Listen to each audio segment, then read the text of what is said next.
volem tot, ho volem tot.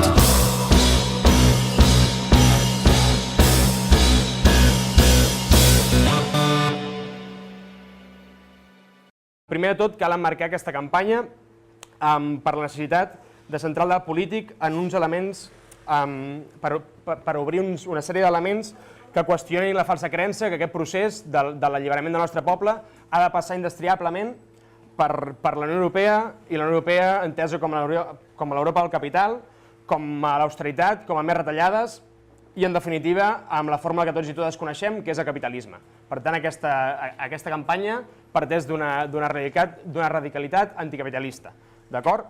El primer objectiu per assolir aquest pol ideològic, aquesta batalla ideològica, és el d'obrir una via de la mobilització independentista netament d'esquerres i rupturista. És a dir, que aquest procés no pot estar segrestat per les elits institucionals, sinó que ha de ser el propi poble, mitjançant la seva autoorganització, que lideri, sigui el motor de canvi i lideri aquest procés. Per què? Perquè tots aquells i aquelles que a dia d'avui ens diuen que la independència ens hem d'agafar de la mà i que tots hem d'estar amb el president, són els mateixos que ahir i que demà ens estaran atonyinant, ens estaran detenint i ens seguiran desnonant i ens seguiran retallant drets bàsics com l'educació o la sanitat. Per tant, entenem que ha de ser l'organització popular la que sigui la garant d'aquest procés i no pas les institucions. També entenem que cal socialitzar un discurs polític alternatiu al sobiranisme liberal. Aquest procés ha de ser una eina de transformació social i que esdevingui un pol ideològic, que ha de ser una trinxera ideològica al procés que comentàvem, que està liderat per Convergència i per Esquerra. Hem d'entendre aquest procés d'autodeterminació que ha de passar per una ruptura democràtica que ens permeti decidir-ho absolutament tot, tant el model social, però també l'econòmic i el polític. Hem d'entendre aquest procés, o hem de batallar perquè aquest procés no estigui subjecte a cap xantatge ni a cap imposició, ni als mercats, ni a l'europea, ni a la patronal catalana, ni espanyola, sinó que cal sobrepassar els marcs legals vigents per buscar una altra opció a través de la desobediència civil.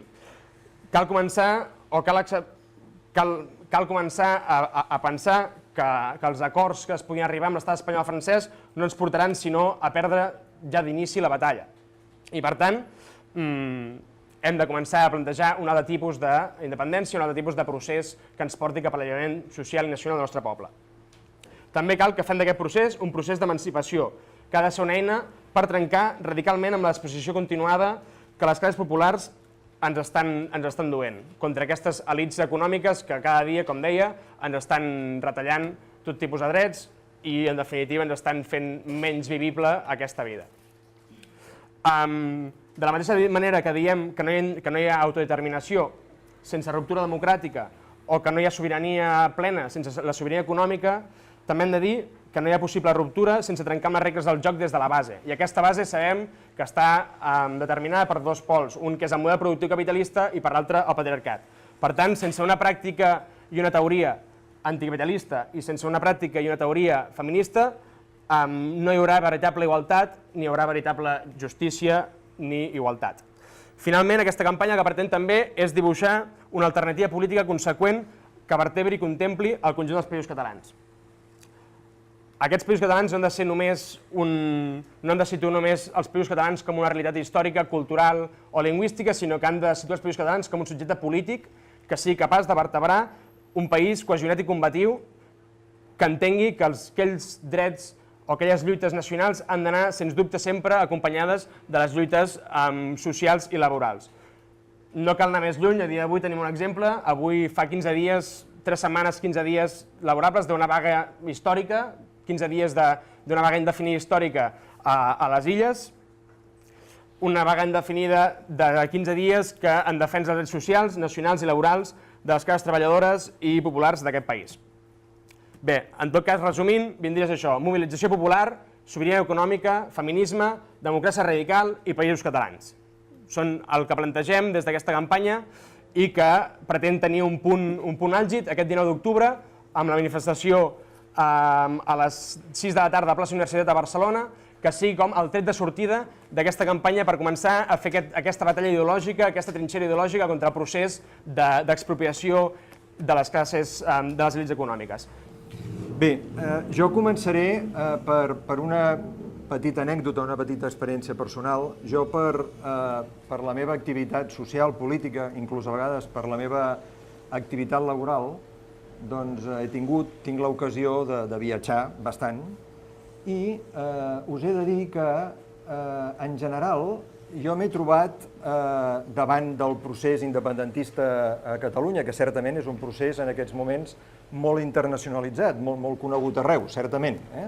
En general jo m'he trobat molta simpatia, molta solidaritat, molt suport, molt atractiu, no? Per exemple, doncs al Brasil o per exemple, a molts llocs, no? A molts llocs.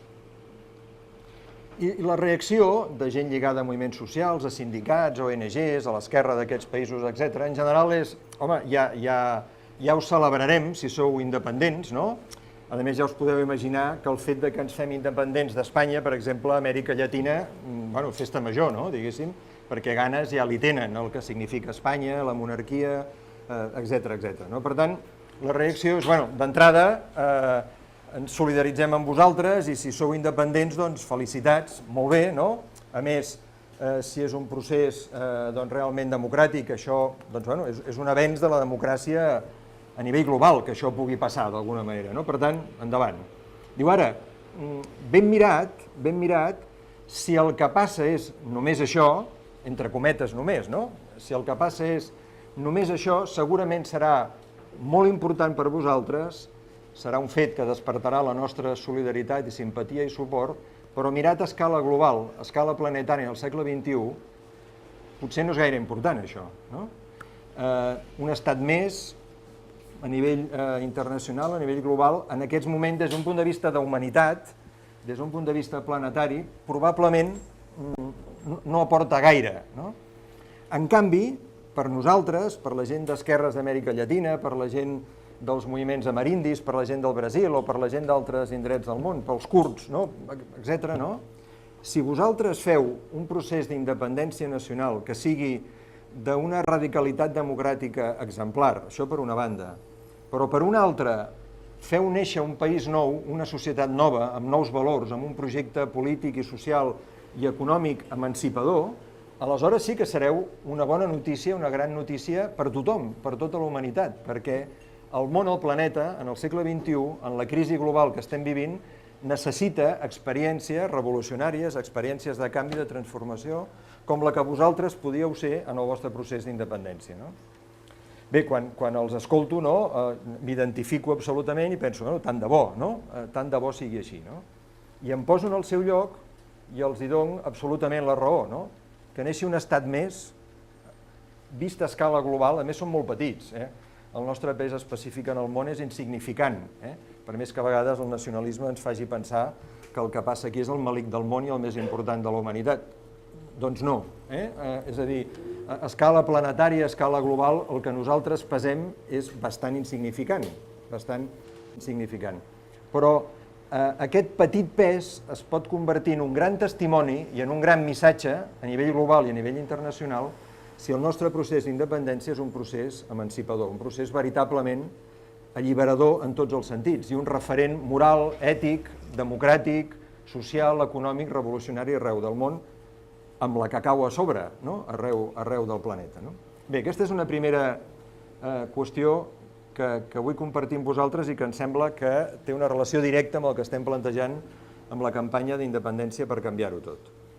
Una segona cosa que us vull plantejar aquest vespre és que, si us hi fixeu històricament, o amb exemples fins i tot que poden ser més recents, tots els processos de naixement de noves nacions, d'independència de noves nacions, de nous països, d'alliberament de pobles, en la història, i fins i tot, com us deia, en experiències més o menys recents, sempre, o en general, van acompanyats, deixeu dir-m'ho així, d'una certa èpica, d'un cert missatge humanista, revolucionari, democràtic, des de la Revolució Americana, des del naixement dels Estats Units, a la Revolució Francesa, per posar dos exemples molt clàssics, fins a les revolucions bolivarianes, la Revolució Mexicana, els processos d'independència a Amèrica Llatina respecte a Espanya, o els processos d'alliberament del Tercer Món, a l'Àfrica, etc.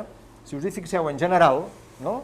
El naixement d'un nou país, d'una nova pàtria, d'una nova nació, la seva emancipació, normalment va acompanyada d'una certa èpica, una certa èpica a vegades franca o sincera, o més o menys franca o sincera, a vegades més o menys populista pel que fa a les classes dirigents que lideren aquest procés patriòtic, diguéssim, d'independència, però en general hi ha un discurs patriòtic èpic, humanista, de refundació d'un nou país, de noves relacions, de canvi social, etc.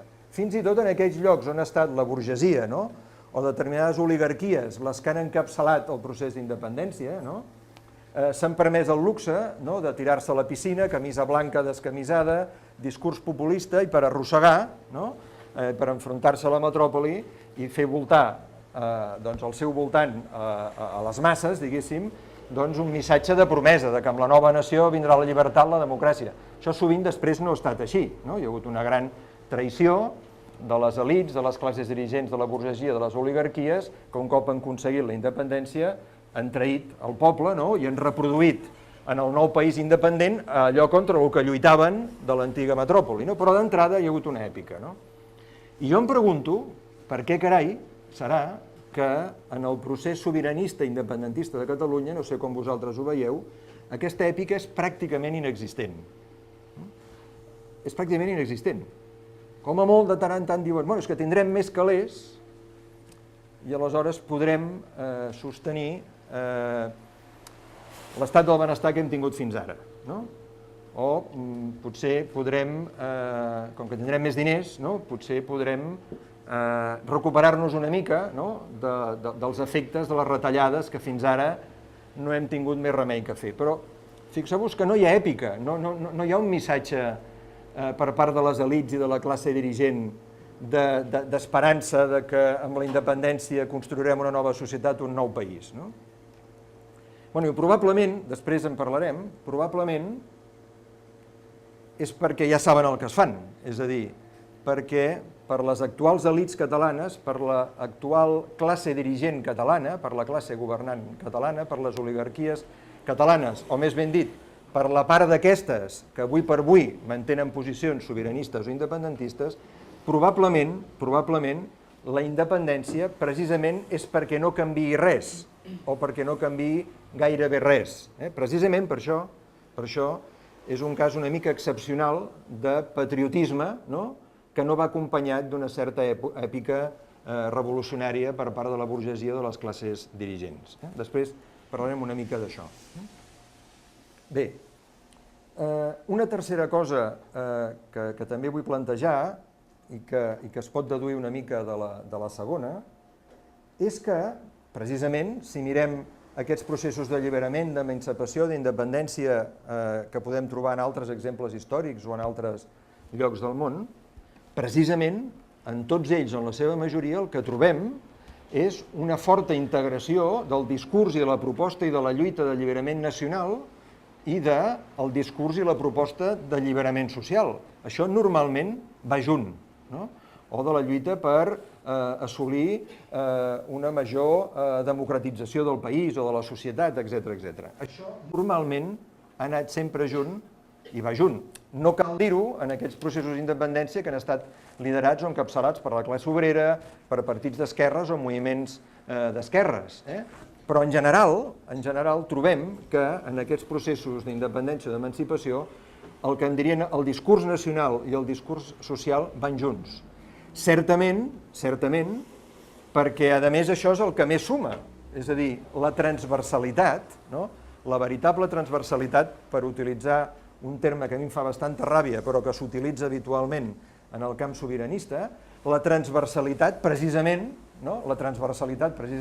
és a dir, la manera de plegar els sectors més amplis possibles de la societat i d'unir el màxim de gent al voltant del mateix projecte polític, precisament passa per aquí, passa per articular el discurs nacional i amb el discurs social. Sobretot tenint en compte el context de crisi en el que estem i en el que estarem, tenint en compte la situació social, econòmica, laboral que vivim la majoria de la gent i tenint en compte que la majoria de la gent som la classe treballadora, som la classe obrera, som les classes populars. Fins i tot la famosa classe mitja, les classes mitjanes, cada vegada estan desapareixent més per engruixir el que han estat sempre les classes populars, les classes obreres, les classes treballadores. Per tant, el discurs majoritari, el discurs transversal, el discurs unitari, el discurs plural, teòricament hauria de ser el discurs de la independència per canviar-ho tot, el discurs en què unim la lluita nacional amb la lluita social. I paradoxalment, m'agradaria discutir-ho amb vosaltres després, si podem anar al debat, quan des del sobiranisme hegemònic avui, quan des del nacionalisme dirigent avui es parla de transversalitat, precisament es diu del tema social no n'hem de parlar, perquè això divideix. El que uneix és el tema nacional. Bé, això, a part de que és mentida, de que és aritmèticament fals, perquè el que més pot unir la gent és el projecte d'alliberament nacional i social junts i a la vegada, a part, òbviament, és una perversió del discurs, és una trampa política. És un fals argument per tal de que, efectivament, la lluita per la independència accepti incondicionalment el lideratge de les actuals classes dirigents, de les actuals elits catalanes. Bé, aquesta és la tercera cosa que volia plantejar i posar l'accent en què, efectivament, allò que sobretot ens unirà, allò que sumarà, allò que generarà majories, sens dubte serà la capacitat que tinguem d'unir i d'articular la lluita d'alliberament nacional amb les lluites d'alliberament social, com deia el Bernat al començament, amb la lluita pel socialisme, amb la lluita feminista, amb la lluita per la radicalització democràtica, etc. És això el que plegarà majories, no pas una altra cosa. A part, mireu, hi ha una trampa discursiva que normalment es dona per bona sense discutir-la, però que és una veritable trampa política. Això de que per aconseguir la màxima unitat en el camp nacional hem de renunciar a altres discursos, això només se'ns diu a la gent d'esquerres. Només se'ns diu a nosaltres, això. És l'esquerra la que ha de sacrificar el seu discurs i el seu projecte en funció de la unitat. No es diu mai, escolti'm, en funció de la unitat nacional, deixi vostè de retallar. En funció de la unitat nacional, deixi vostè de desnonar. En funció de la unitat nacional i sobiranista, deixi vostè d'ajudar la banca, etcètera, etcètera. Això jo no ho he sentit mai. El renunci als teus plantejaments polítics per afavorir la unitat, això és una cosa que només se'ns diu a la gent d'esquerra. Aquesta és una trampa política que jo crec que hem de discutir i hem d'enfrontar amb totes les armes. Amb totes les armes, perquè és una gran trampa política. Allò de que primer parlem de la independència i quan tinguem la independència després ja parlarem del país que vulguem, això és mentida. Primer, perquè el país que tindrem serà el que construirem des d'avui. No és veritat que el dia que tinguem la independència hi haurà un punt zero en què tindrem la llibertat de definir al 100% el país que volem. On s'ha vist això? El país que tindrem el dia D a l'hora H de la independència serà el país que haurem construït cada dia, en les lluites de cada dia, i en els triomfs i les derrotes de cada dia. I el país independent que tindrem tindrà el color de la gent que hagi liderat el canvi i la independència amb les seves propostes. No tindrà un color indeterminat, tindrà un color molt determinat. El que construirem des del primer dia, des d'avui, des d'ahir, des de demà, amb les lluites de cada dia. Per tant, fixeu-vos, quan ens diuen això, la classe dirigent, les elits, el sobiranisme conservador o el sobiranisme enganyat o ingenu, no se n'adona que mentre esperem a discutir quin país tindrem el dia de la independència, ells segueixen privatitzant, segueixen retallant, segueixen desnonant, etc. I ells ho fan no perquè hi estiguin obligats per la crisi. La crisi els dona un gran pretext, una gran coartada per fer-ho, i evidentment la crisi comporta una escassetat de recursos que ho facilita. Però el que estan fent és un projecte ideològic. És a dir, la crisi econòmica els dona la coartada, el context, en què anar més de pressa en el desenvolupament i aplicació del seu projecte ideològic, el que han volgut aplicar sempre, des dels anys 70, i que en moments l'han pogut aplicar més fàcilment i en altres més difícilment. Òbviament, en un moment de crisi profunda, de retrocés de l'organització i de la lluita de la classe obrera, etc., de desmantellament de l'organització i les lluites de la classe obrera a nivell local, a nivell nacional, a nivell internacional, i en aquell moment de crisi han aconseguit aplicar més ràpid el seu programa ideològic, que el seguiran aplicant, si manen ells, el dia de la independència. Per tant, nosaltres, òbviament, tenim dues lluites pel davant. Tenim una lluita nacional per aconseguir la independència del nostre poble i tenim una lluita social, una lluita socioeconòmica enfront del capitalisme i enfront dels estats i de les classes socials i de les classes dirigents que ens imposen el capitalisme ara i ens el seguiran imposant en un hipotètic estat català si el governen elles, o si el lideren elles, o si l'hegemonitzen elles. És veritat, nosaltres tenim en l'estat espanyol un enemic polític i un adversari polític, i tenim una guerra contra l'estat espanyol, però tenim una doble guerra nosaltres, una doble confrontació. També, a casa nostra, contra les classes dirigents, les elits que estan construint un país contrari als drets, als interessos i al futur de les classes populars i de la majoria. I el que no podem permetre és que a través d'aquest procés d'independència aquestes classes dirigents encara agafin més força. Això és el que no podem permetre. Per tant, en la lluita per la independència, que ara, com que ells aparentment s'hi han sumat, esdevé més àmplia o més majoritària, nosaltres, a part de seguir, com sempre, la nostra lluita independentista, hem de posar un gran esforç, una gran tenacitat i una gran contundència en la nostra lluita social, enfront de l'estat espanyol, enfront de la Unió Europea, però també enfront de les classes dirigents i les elits catalanes que pretenen aprofitar aquest procés per tal d'adquirir una millor posició des del punt de vista de poder econòmic i poder polític a nivell nacional i a nivell internacional. Bé, no sé si em queda temps o haig d'acabar. 5 minuts? Sí? Val. Bé, en aquest sentit, crec que val la pena que prenguem consciència que el projecte nacionalista que avui tenen aquelles classes dirigents, aquelles elits catalanes que per ara estan apuntades a l'independentisme, no és altre que el de crear en un hipotètic estat català en el Principat, només en el Principat, una experiència política, social, econòmica, neoliberal avançada, exemplar.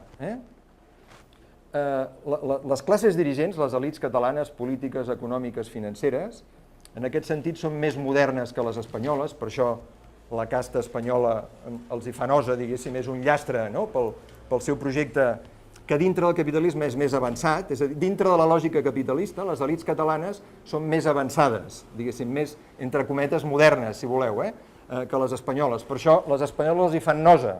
L'estat espanyol i l'aliança amb la casta espanyola els hi fa nosa per tal d'elles poder-se expandir de manera més lliure i més tranquil·la en el seu mercat i en el seu entorn. Aquestes elits catalanes estan absolutament connectades amb les elits financeres multinacionals, estan absolutament connectades amb les elits i les oligarquies i els poders polítics i econòmics internacionals més avançats amb el neoliberalisme.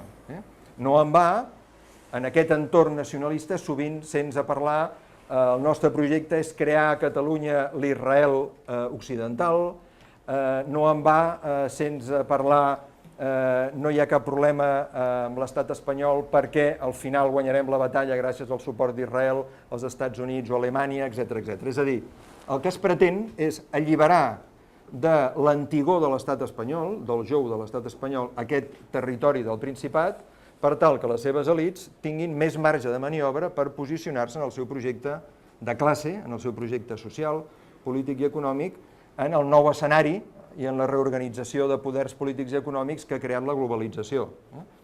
Els hi ha tocat viure al sud, per tant, en una posició de desavantatge a nivell geopolític, però la seva vocació és de ser classe dirigent de primera divisió, no de segona o tercera. I la possibilitat d'un estat català al Principat és una de les opcions que tenen en el seu tauler de joc per tal de poder continuar fent el seu joc amb una posició d'avantatge. Per tant, compte perquè, segons com, un principat independent sota l'hegemonia de les actuals elits i de les actuals classes dirigents catalanes se'ns pot girar molta feina, perquè, a més, en nom del patriotisme, la dissidència, la crítica o la construcció d'alternatives estarà molt més perseguida del que ens podem imaginar.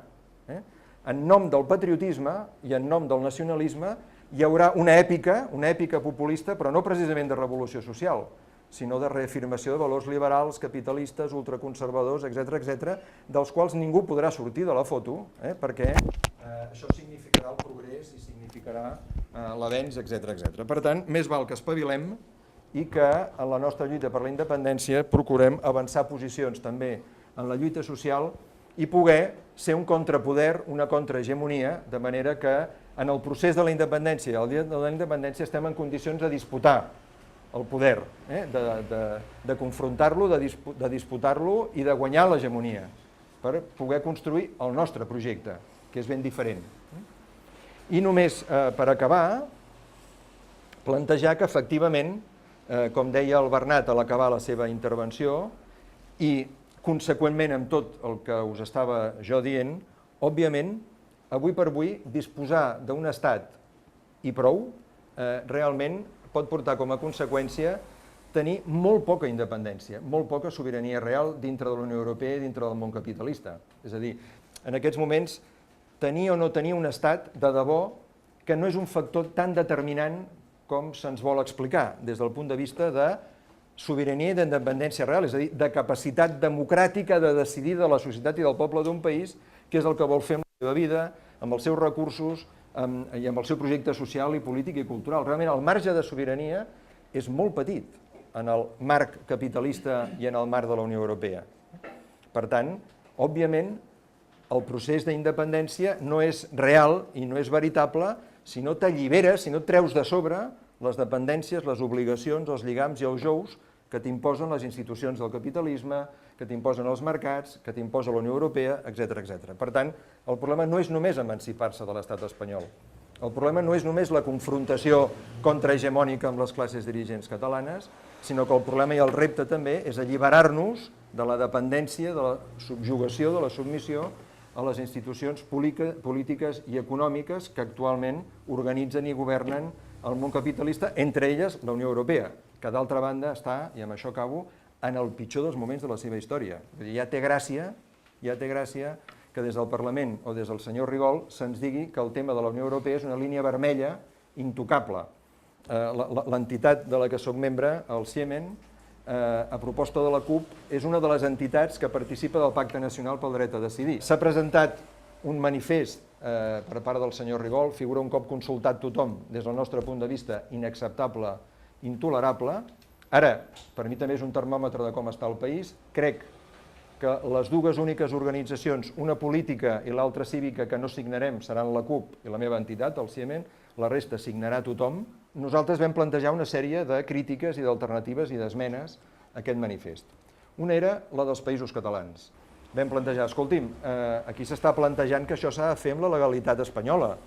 El dia que la legalitat espanyola, bastant probablement, digui que ni parlar-ne, d'això no se'n pot parlar perquè aquest manifest i aquest procés sobiranista que estem engegant amb el dret a decidir ha d'estar cenyit a la legalitat espanyola. Ens lliguem obligatòriament a la Unió Europea. Abans de ser independents ja estem dient que el dia que ho siguéssim, el que no ens plantejaríem és la Unió Europea. Això no s'ha vist enlloc, no? No s'ha vist enlloc. Però, a més, ja té gràcia, per no plorar, que això es planteja en el moment més desastrós de la història de la Unió Europea. La Unió Europea no se la creu ningú en aquests moments, perquè és un autèntic desastre a nivell polític, a nivell econòmic, a nivell democràtic. Per tant, per què? Ens haurem de fer aquesta pregunta, per què aquesta insistència en formar part d'una organització que avui per avui és difícil que s'aguanti per enlloc. Probablement serà perquè avui la Unió Europea, per més que sigui un desastre polític, és un dels òrgans reguladors del capitalisme internacional i, per tant, d'aquí no n'hem de sortir. Bé, doncs, això és tot per la meva part i espero haver pogut sumar arguments i raons a la necessitat d'una independència per canviar-ho tot. Es tracta que quan parlem del mercat laboral, doncs ho fem des de la perspectiva de gènere. Quan parlem d'economia, ho fem des de la perspectiva de gènere. Quan parlem d'independència, ho fem des de la perspectiva de gènere, perquè si no, no construirem, com a mínim, res sòlid. Altra cosa, que després es pot parlar, és que potser fins que no s'acaba de concloure tot aquest procés fins a l'erradicació final del patriarcat, doncs potser sí que caldran espais on es parli d'aquest tema a part de la perspectiva de gènere a tot arreu. No sé si m'estic explicant. És a dir, que potser hi hauran d'haver-hi organismes, espais, que treballin això, com a mínim que estiguin amatents a veure si s'aplica aquesta perspectiva de gènere allà on s'ha d'aplicar, no? Perquè, clar, potser també farà falta una mica de control, però això és un altre tema. Deia que és molt important incorporar aquesta perspectiva de gènere perquè avui en dia la nostra societat continua estant travessada per infinitat de desigualtats sexistes per raó de gènere. Faré menció algunes, sabent que me'n deixo moltíssimes altres, però són les que se m'han ocorregut a mi i les que pensava que eren importants fer èmfasi com a mínim avui. En primer lloc, l'espai públic continua sent un espai masculí, l'espai privat és l'espai femení per hegemonia, i això s'ha de continuar trencant. O sigui, no és una qüestió de si quotes o no quotes, vull dir, això és un debat, però com a mínim s'haurà de parlar, és a dir, no ho sé, no us diré si em semblen bé les quotes o no les quotes, però parlem-ne, no? És interessant, després em reprendré, quan anem a parlar dels nostres espais i això. Sobre les violències patriarcals que continuem vivint les dones, però no només les dones, les mortes hi són números que són públics, però jo volia fer referència a l'última violència institucional i que penso que havíem de fer referència, i és la proposta de la reforma, encara no ha sortit el projecte de llei, però sortirà ja, la reforma de la llei de l'avortament. Sabeu que amb aquesta reforma que proposa el Gallardón no només tornarem a una llei de supòsits, sinó que a més serà una llei de supòsits molt més restrictiva que la llei del 85, vull dir que tornem quants anys enrere, no sé. Doncs bé, no només ens allunyem, diguem, o tornem en quant a fem un salt en quant al temps enrere, sinó que a més ens allunyem del nostre entorn més immediat a nivell europeu de les lleis de com està la legislació pel que fa al tema de l'avortament, on la immensa majoria té lleis a Europa, lleis de terminis, que és com la que tenim ara a partir del 2010, una llei que, per suposat, és millorable, que de fet s'havia de millorar i que s'havia de continuar en la millora dels terminis, d'assegurar no només el dret de les dones a avortar, sinó la realització efectiva d'aquest dret. S'haurien d'haver regulat molt millor que cap dona no pugui quedar-se sense poder, o se li negui practicar un avortament a un hospital públic per les qüestions, pel fet que el personal sanitari que li ha de fer aquest avortament al·legui l'objecció de consciència, per exemple, l'accés, a més, als medis anticonceptius de forma gratuïta, que l'avortament sigui gratuït, també. Vull dir que calia una reforma segurament de la llei, però en el sentit d'avançar en la consecució de més drets i a més de la realització efectiva d'aquests drets. Doncs al contrari d'això, el que es fa és restringir drets i a més situar-nos en una... totalment allunyats del que seria el dret comparat al nostre entorn més immediat, a Europa, en què quedaríem quasi, no arribaríem, però en legislació quasi com el Vaticà, Andorra és prohibit, San Marino, i Malta és un altre lloc on està prohibit. És que fins i tot Polònia tindria una llei amb més garanties que no pas la nostra. Vull dir que quedaria amb Irlanda, que també està prohibit, però vull dir que quedaríem a la part d'aquests països. Un altre tema en el que jo em volia...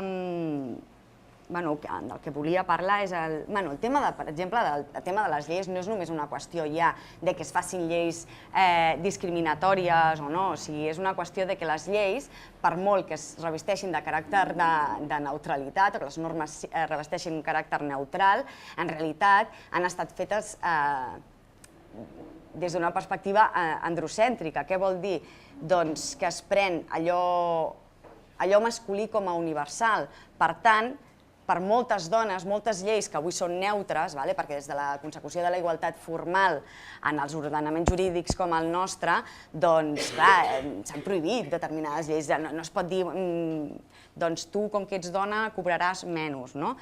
No, això representa que ja no es pot fer. El que sí es pot fer és fer determinades lleis suposadament neutres, però que han estat pensades per i des dels homes, prenent allò masculí com allò universal. Per tant, al final, continuen reproduint situacions de discriminació, no directa, però sí indirecta.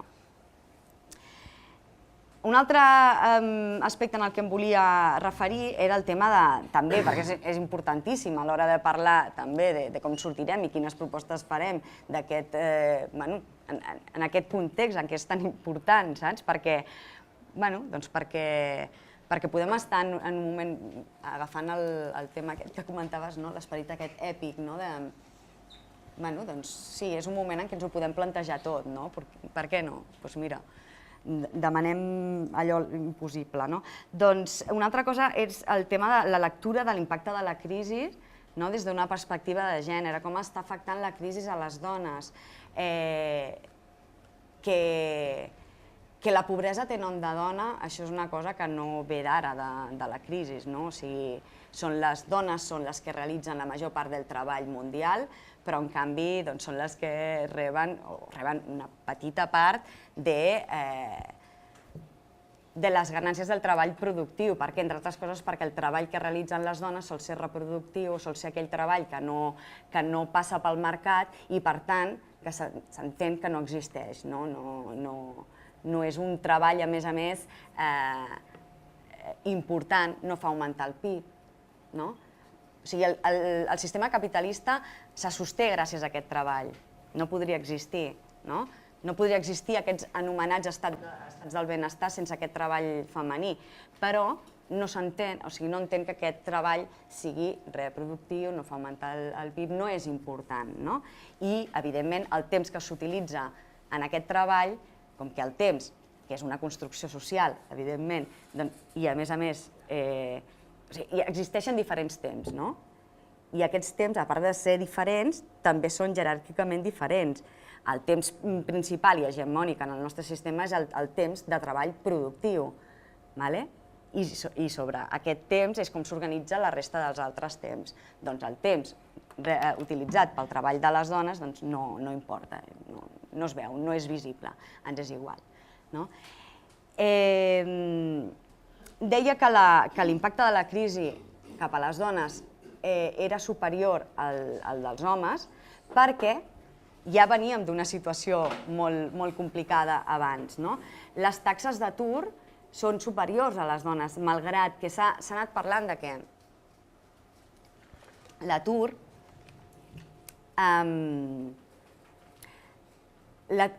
a partir del 2007 o ara, l'atur és més elevat, les taxes d'atur són més elevades en els homes que en les dones. Això no és així. El que sí que hi ha hagut és un increment de la taxa d'atur en els homes espectacular, que això no ha estat en les dones. És veritat que el creixement de la desocupació pels homes ha estat espectacular. I el que passa és que les dones, com que ja venien amb una taxa d'atur molt important, doncs no hi ha hagut aquesta davallada. Però és que, clar, ja partíem d'una situació de desigualtat, desigualtat molt elevada. Però no només això, sinó que, a més, la precarietat laboral també incideix molt més en les dones, els contractes temporals, els contractes a temps parcial, i clar, si la precarietat laboral és superior a les dones i l'atur també ho és, resulta que aquestes dones, al final, tenen menys opció també d'aconseguir, un cop estan a l'atur, l'accés a les prestacions d'atur o a les pensions, i això les acaba perpetuant en aquesta pobresa i en aquesta precarietat. Per tant, l'impacte de la crisi és més acusat, no només amb elles, evidentment, però també amb elles. En quant a les relacions laborals, doncs, ja sabeu que nosaltres continuem treballant, o sigui, cobrant un 30% menys per al mateix treball realitzat que els homes, que a més, aquestes condicions, hem de lluitar també contra l'assetjament sexual, hem de tenir una sèrie d'incomoditats, diguem, dintre del nostre lloc de feina, però tot això té a veure també amb una qüestió, i és que per bé que la dona, o que hi ha hagut un increment en les darreres dècades d'incorporació de la dona en el mercat laboral, tot i la gran taxa d'atur, però com a mínim hi ha hagut un increment molt important en les taxes d'activitat, no hi ha hagut una ruptura amb la divisió sexual del treball. Les dones continuen, o sigui, la seva tasca principal continua sent el treball reproductiu i si s'han incorporat en el mercat laboral ha estat per ajudar el receptor principal d'aquesta...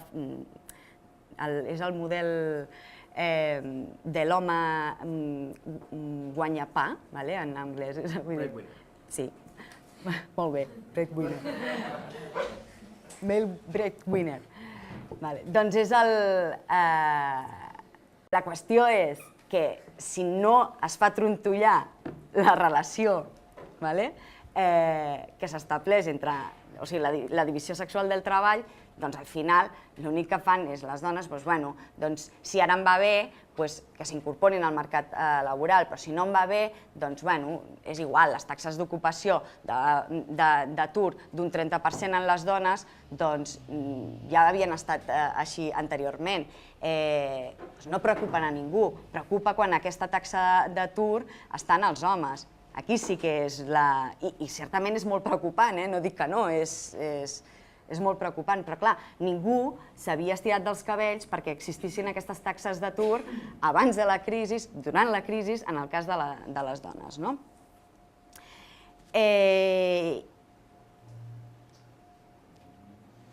L'altra banda de la moneda, amb el tema de la divisió sexual del treball, és el tema del treball de cura, o sigui, tot el treball domèstic que continua estant realitzat per les dones.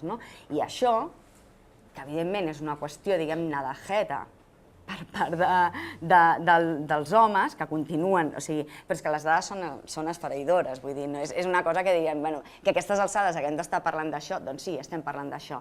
I estem parlant d'això perquè no només li va bé a l'home que no ha de treballar, a casa seva, sinó que, a més, resulta que a nivell macro també va estupendo, perquè quin sistema sanitari, per exemple, s'aguantaria si les dones no es fessin càrrec dels malalts convalescents, si les dones no hi hagués un exèrcit de dones dedicades a la cura dels malalts i de les malaltes, què passarà amb totes aquestes persones, amb totes les persones grans que necessitin que algú estigui amb aquesta persona i aquestes dones estiguin cuidant els nens, estiguin treballant, perquè clar, cada vegada les dones tenen els fills més tard, cada vegada les dones estan per necessitat més incorporades al mercat laboral. Això és un problema social que s'haurà de veure com el tractem, i és un problema macro, no és individual de què fem en aquesta família en concret amb aquests nanos. Bé, deia que és molt important aquesta anàlisi, que ho fem des de lo individual, però també des de lo macro, i és molt important aquesta perspectiva de gènere perquè bé que s'han d'assenyalar aquestes desigualtats, s'han de combatre, i per combatre i assenyalar aquestes desigualtats hem d'entendre perfectament que no només el que deia el Bernat, que existeixen dos sistemes d'opressió molt importants, el patriarcat i el capitalisme, sinó també la interrelació que existeix entre aquests dos sistemes, ecosistemes, que a més es nodreixen l'un de l'altre i que creen com una simbiosi perfecta en la qual, evidentment, el patriarcat havia funcionat abans que el capitalisme, però que han arribat a sublimar-se, diguem, l'un amb l'altre. Diguem que en els espais d'esquerres, en els nostres espais, el debat no és només ideològic, com enfront a la dreta, sinó que és un debat o és una tasca de desemmascarament. I la gent valora molt poder-se mirar al mirall pel matí i es poden crear moltes resistències si tu els hi poses un mirall que projecta una imatge que no agrada. Però és imprescindible que ens fem aquestes preguntes i que analitzem com funcionem nosaltres als nostres espais. No hi ha cap espai polític ni un moviment social, ara jo no en conec cap, però vaja, si algú en coneix un, encantada, que no tingui actituds sexistes. Ni actituds sexistes i que, a més, no hi hagin relacions patriarcals dintre dels espais. Fins i tot en les pròpies estructures, en la pròpia manera d'organitzar-se, les decisions que es prenen. I en aquest sentit, si cadascú va pensant què és el que passa en el propi espai, doncs a mi m'agradaria que pensessin què es passa, que atenguin, que analitzin quines són les estructures formals però també les informals, què passa a les assemblees, on es prenen les decisions, qui les pren, qui controla la informació, quines tasques s'assignen a cadascú. Hi ha divisió sexual del treball en els nostres espais polítics. Quines són les veus més escoltades i per què? Si són perquè tenen més raó o perquè criden més. Qui fa les tasques públiques, qui parla amb la premsa, qui fa les xerrades, qui crida i qui adopta les mesures de consens. I com es castiga les sortides de to d'uns i d'unes, perquè això també. I com es gestionen els conflictes. Però més enllà d'això, també és importantíssim fer una anàlisi crític també de les nostres relacions personals, les privades, no personals o interpersonals, però no només les que es donen en l'espai polític, en l'espai públic, sinó també en l'espai de militància, sinó aquestes, però les relacions personals. Ja fa molt de temps que una de les grans aportacions que va fer el feminisme també als moviments socials és entendre que allò personal també és polític, i la revisió de les nostres actituds seran al cap i a la fi la diferència entre si tot el que diem ho diem per dir o si realment canviarem les coses. A l'atzar agraeixo 3 dons, haver nascut dona, de classe baixa i de nació oprimida, i al tèrbol atzur de ser 3 voltes rebel. Moltes gràcies.